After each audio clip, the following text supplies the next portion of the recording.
Perkembangan terkini kita telah terhubung dengan Andika Bakti di Banda Aceh. Andika, bagaimana suasana pasca bentrok antar warga di Kabupaten Singkil? Rike, jika dibandingkan dengan hari kemarin, saat ini kondisi di Kabupaten Aceh Singkil, tepatnya di Desa Sukamakmur, Kecamatan Gunung Meriah, sudah mulai kondusif. Dan tidak ada lagi di sini kumpulan warga yang sebelumnya sempat melakukan aksi penggusuran ataupun penutupan paksa rumah ibadah yang ada di Kabupaten Aceh Singkil ini. Dan kami juga memantau di sini masih ada penjagaan yang dilakukan oleh pihak keamanan yang terdiri dari TNI, kemudian pihak kepolisian dan juga BRIMOB untuk berjaga-jaga di sekitar terbakarnya salah satu rumah ibadah yang ada di Kabupaten Aceh Singkil ini. Dan begitu juga dengan aktivitas warga, Rike, meskipun saat ini kondisinya mulai kondusif, tapi warga di sini belum banyak melakukan aktivitas seperti biasa, seperti misalnya berladang. Mereka lebih memilih untuk menetap di rumah mereka karena khawatir akan terjadinya bentrokan susulan yang terjadi antar warga di sekitar sini. Dan meski demikian, Rike, kami mendapatkan informasi memang bahwa pada hari ini ada berbagai kalangan yang akan datang ke lokasi terbakarnya salah satu rumah ibadah di sini, yakni di Desa Sukamakmur, Kecamatan Gunung Meriah ini. Diantaranya adalah Kapolri Badrudin Haiti nanti dijadwalkan akan datang ke lokasi ini. Kemudian juga ada Kapolda Aceh yakni Irjen Pol Husin Hamidi dan juga Pangdam Iskandar Muda Maijen Agus Kriswanto yang dijadwalkan untuk Pangdam Iskandar Muda Maijen Agus Kriswanto akan tiba di lokasi ini pada pukul 9 waktu Indonesia Barat nanti. Namun demikian, Rike, dapat dijelaskan bahwa tujuan berbagai kalangan ini datang ke lokasi ini yakni untuk memberikan pemahaman kepada warga yang ada di sini untuk tidak mengulangi hal yang sama, yakni bentrok dalam rangka menertibkan rumah ibadah yang dinilai berdiri tanpa izin yang ada di sekitar Kabupaten Aceh Singkil ini. Rike. Andika, apa yang sudah dilakukan oleh Pemda setempat untuk mengatasi masalah ini? Nah, itulah yang disayangkan, Rike. Hingga saat ini belum ada langkah apapun yang diambil oleh pemerintah kabupaten, khususnya Kabupaten Aceh Singkil, untuk menangani ataupun memberikan solusi terhadap kasus yang sempat terjadi di Kabupaten Aceh Singkil ini. Bahkan jika kita melihat latar belakang terjadinya bentrok antar warga ini adalah tidak terlaksananya tugas yang dianggap ini menjadi tanggung jawab Kabupaten Aceh Singkil, yakni menertibkan 10 rumah ibadah tanpa izin. Dan untuk itulah salah satu kubu melakukan perlawanan ataupun melakukan penutupan paksa terhadap rumah ibadah tanpa izin ini, sehingga terjadilah bentrokan yang sebenarnya pemerintah Kabupaten Aceh Singkil ini cepat ataupun segera dalam proses penutupan rumah ibadah ini. Tapi karena pergerakan pemerintah kabupaten dianggap lambat, maka terjadilah aksi dari masa ini untuk melakukan penutupan paksa terhadap Kabupaten Aceh Singkil. Dan kami tadi sempat mewawancarai warga yang memiliki harapan besar agar pemerintah kabupaten dapat segera menyelesaikan masalah ini dengan segera. Dan berikut adalah wawancaranya, Rike. Harapan kami pemerintah segera memberi keputusan supaya setiap warga, setiap masyarakat itu berhak menganut agama untuk beribadah, karena kita negara Indonesia berhak mempunyai kewajiban untuk menganut suatu kepercayaan, supaya pemerintah juga mengambil suatu keputusan supaya kami di daerah kami ini juga seperti di daerah-daerah lain mendapatkan hak. Rike. Baik, terima kasih Andika Bakti melaporkan.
PGI mengecam keras terjadinya bentrokan yang mengakibatkan 2 rumah ibadah terbakar dan 1 orang tewas di Aceh Singkil, Aceh.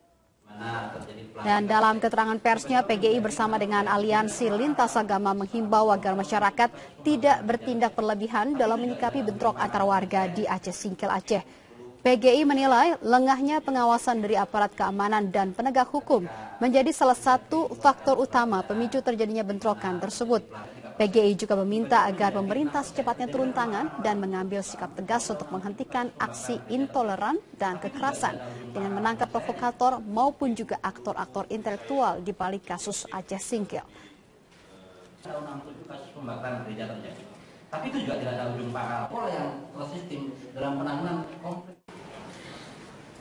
Tapi pada dasarnya Persekutuan Gereja-Gereja Indonesia sangat menyesalkan dan prihatin bahwa peristiwa ini terjadi kembali. Sikap intoleransi massa, sikap tidak menghargai satu terhadap yang lain, yang mengakibatkan korban, yang mengakibatkan rasa tidak aman.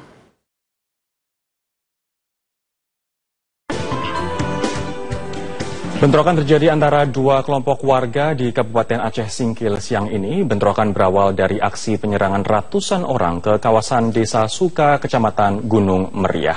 Aksi penyerangan terjadi sejak Selasa pagi saat ratusan orang berkonvoi ke kawasan Desa Danguran, Kecamatan Simpang Kanan. Aksi ini mendapat perlawanan dari warga di kawasan itu sehingga menyebabkan bentrokan pecah. Aksi ini sempat dicegah oleh aparat TNI dan Polri di lokasi. Rentetan tembakan sempat terdengar, namun bentrokan terus berlangsung. Akibatnya beberapa orang dilaporkan terluka dan beberapa bangunan terbakar. Bentrokan ini diduga adalah lanjutan dari aksi sebelumnya pada Senin kemarin yang berawal dari aksi protes warga menuntut penutupan bangunan ibadah yang dituding tanpa izin. Hingga saat ini kondisi di Aceh Singkil masih mencekam. Warga mengancam wartawan untuk tidak mendekat ke lokasi. Ratusan aparat polisi dan tentara sudah berada di lokasi untuk mendinginkan situasi. Bentrok antar 2 kelompok warga siang tadi terjadi di Desa Danguran, Kabupaten Aceh Singkil. Dan untuk mengetahui kondisi terkini, sudah tersambung di ujung telepon Kapolda Aceh Irjen Pol Husein Hamidi. Pak Husein, selamat sore. Selamat sore. Pak Husein, bisa dijelaskan bagaimanakah kronologi dari peristiwa bentrokan hari ini, Pak? Jadi begini, memang ada tuntutan dari warga setempat, warga Muslim, terhadap pembangunan beberapa rumah ibadah yang dilaksanakan di Aceh Singkil. Memang dulu mungkin ada kebijakan dari pemerintah setempat untuk membatasi pembangunan rumah-rumah ibadah yang ada di Aceh Singkil. Pada tahun 2001 sudah disepakati ada 1 gereja dan 4 undung-undung. Namun belakangan dari umat kita Nasrani masih membangun beberapa undung-undung sehingga protes dari warga setempat setiap tahun pasti ada protes dan kemudian 2 tahun yang lalu rumah ibadah yang sedang dibangun itu atas kebijakan pemerintah setempat dipolisikan, jadi tidak dilanjutkan pembangunan. Namun terus dilakukan pembangunan. Jadi tadi malam 2 hari yang lalu sudah ada protes lagi dari warga ke aparat pemerintah dan tadi malam sudah dilakukan rapat Forkompinda dengan umat yang ada di sekitar itu, masyarakat Muslim yang ada di sekitar itu, bahwa akan ditindaklanjuti oleh pemerintah daerah.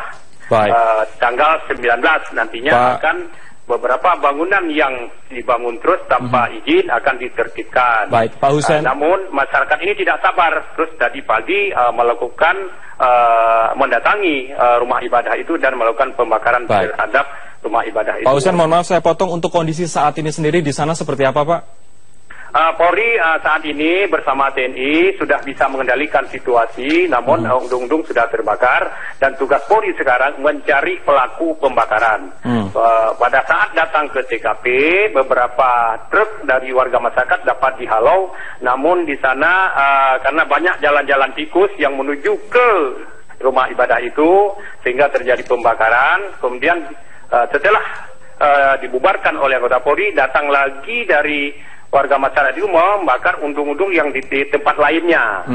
Sehingga di sana ada warga kita dari umat Nasrani yang siap di sana untuk menghadang mereka, sehingga terjadi bentrok dengan melepaskan tembakan sedapan angin terhadap warga yang menyerang. Pak Hussein. Dan sekarang sudah dapat dikendalikan sementara, namun sekarang Polri mencari pelaku yang baik yang melakukan pembakaran maupun yang melakukan penembakan dengan sedapan angin terhadap warga. Pak Hussein, saya ingin mengkonfirmasi, benarkah ada 6 orang meninggal akibat peristiwa ini, Pak? Sementara yang kami terima laporan di lokasi bahwa ada memang dilakukan penembakan dengan senapan angin dari warga kelompok dari masyarakat umat Nasrani kita, dari anak-anak muda menghadang yang umat yang Muslim, dilepaskan tembakan. Itu ada 1 informasi yang meninggal, bukan 6, tidak ada 6. Mungkin yang lain juga terkena tembakan, namun sekarang laporan yang kami terima sementara baru ada 1 orang.